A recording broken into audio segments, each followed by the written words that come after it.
This channel does not promote or encourage any illegal activities. All content provided by this channel is meant for educational and information purpose only. গ্রামের পুরনো ঐতিহ্য ঢেকি ও ছামে পিঠাপুলির চালের গুঁড়ো পৌষ সংক্রান্তি উপলক্ষে। বাঙালির 12 মাসে 13 পার্বণ। বাঙালির বড় উৎসব পৌষ সংক্রান্তি। পৌষ সংক্রান্তি মানে অনেক রকম পিঠে পুলি। ঘরে ঘরে পিঠের উৎসবে মেতে ওঠে সমস্ত বাঙালি। আগের দিন থেকেই প্রস্তুতি চলে পিঠে তৈরির। কেউ বা মেশিনে পিঠের চাল গুঁড়ো করে, আবার গ্রামের কিছু পরিবার পুরনো ঐতিহ্য ধরে আছে আজও। ঢেকি ও ছাম দিয়ে গুঁড়ো করছে পিঠের চাল। বহু বছর আগে ঘরে ঘরে পিঠের চাল গুঁড়ো হতো ঢেকি ও ছমে। আধুনিক বিভিন্ন মেশিন হওয়ার এখনকার দিনে এই দৃশ্য খুবই দুর্লভ। জিনিসপত্রের মূল্য বৃদ্ধির কারণে এখন আর আগের মতো পৌষ সংক্রান্তি উৎসব আনন্দ অনেকটাই কমে এসেছে গ্রামে গঞ্জে। কিন্তু আজ বহু বছরের পুরনো এই ঐতিহ্য ধরা পড়ল ক্যামেরায়। গ্রাম বাংলার মানুষ এই ব্যাপারে কি বলছেন, বিস্তারিত শুনুন। আর এইটা না আমাদের চিন্তা ভাবনা এক সপ্তাহ আগ থেকে বাড়ির থেকে বলে যে পিঠা খাওয়া আসি গেছে, এখন তো পিঠা খাইতে হবে, এখন তো আমাদেরকে ব্যবস্থা নিতে হবে।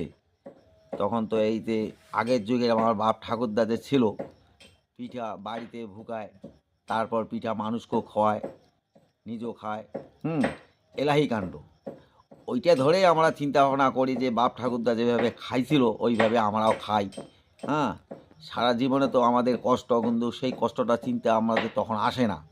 পিঠা খাওয়ার আনন্দ করি, মানুষকেও খাওয়াই, শক্তি অনুসারে। গ্রামের লোককেও পিঠা খাওয়াই, আমাদের বাড়িতে আসে, কাকে ছাড়বেন বলেন দেখি। এইটা একটা আনন্দ ফুর্তি করি। এইভাবে আমরা পিঠা খাওয়া শুরু করি আর কি, সন্ধ্যার পর থেকে আর কি। আচ্ছা, আমরা দেখলাম আপনি এখন তো সবাই মেশিনের মধ্যে চাল গুঁড়া করে আনে, আপনাকে তো দেখলাম বাড়িতে আপনারা ছাম গাহেনের মধ্যে ভুকাচ্ছেন। না, ছামগানে ভুকাই কেন, ওটা আঠার থাকে বুঝছেন তো। আর ওই যে মিশিংয়ের ভুকাটা মানে পিঠাটা ভালো হয় না, ওই জন্য ওটা স্বাদ কমে যায়।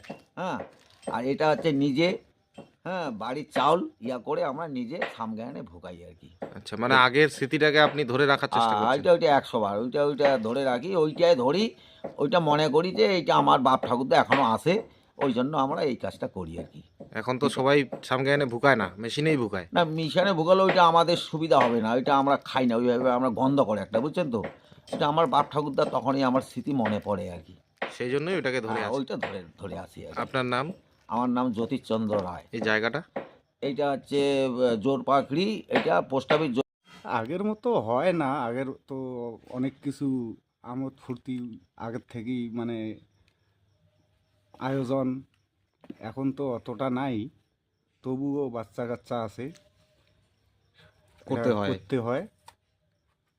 এই কালকের থেকে তো ওটা আমাদের আগের পূর্বপুরুষের বড় উৎসব, বড় উৎসব, ওইভাবে আমরা করি আর কি। চালের গুঁড়া আপনারা কি ছাম গাহেনের মধ্যেই গুঁড়ো করছেন? হ্যাঁ, ছাম গায়নের মধ্যেই গুঁড়া করি আর কি। এখন তো বিশেষ একটা দেখা যায় না, সবাই মেশিনেই ভাঙে, এটা নিয়ে কি বলবেন? না, ও মেশিনেরটা টেস্টটা ভালো হয় না, একটা গন্ধ করে। আর ছাম গায়নেরটা খাইতে স্বাদ ভালো, আর আগে ছোট্টবেলায় খাইছি, ওর জন্য ওইটা আমরা আর কি ছাম গায়নের মধ্যে করি আর কি।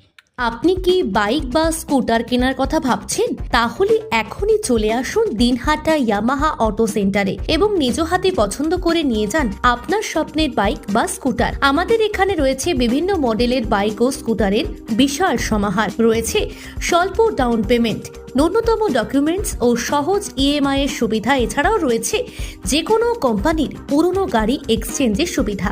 তাই আর দেরি না করে এখনই যোগাযোগ করুন দিনহাটা ইয়ামাহা অটো সেন্টারে। আমাদের ঠিকানা সাহেবগঞ্জ রোড, বয়েজ বিক্রিয়েশন ক্লাবের সামনে। যোগাযোগের নম্বর 8158042471 এবং 7602877619।